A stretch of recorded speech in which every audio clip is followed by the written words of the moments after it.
I will share with you how to calibrate this La Cimbali M27. Okay, I just want to share with you how to do it. Okay, I have here the ground coffee already tamped. So when you calibrate this, it's different in the profile of your coffee. So for me, this is my profile. It's 16 grams of double shot.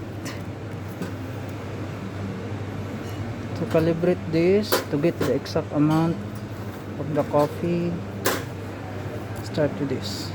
Just long press the main button. Just long press. Wait until blink. Okay, it's blinking now. So I will calibrate now the double shot. I will get the exact amount quantity of the double espresso.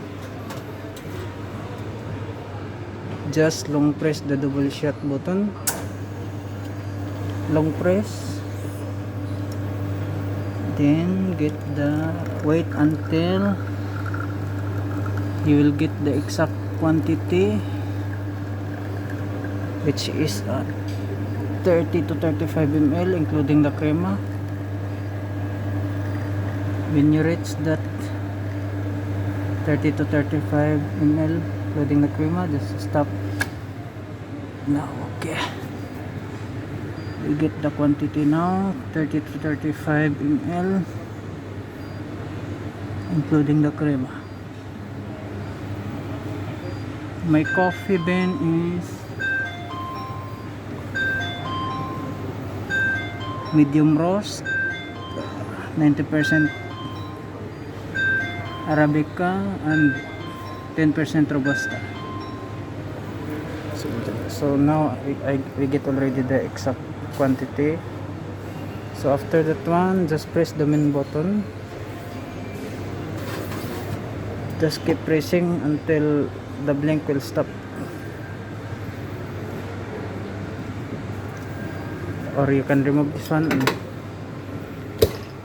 While it's still blinking, just press, repeat pressing now, no more blinking. So the calibration is done. Now the double shot was calibrated.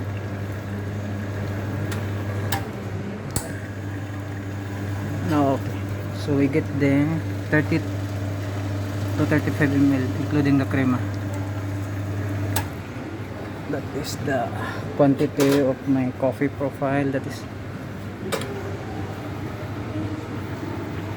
okay, just sharing. Thank you.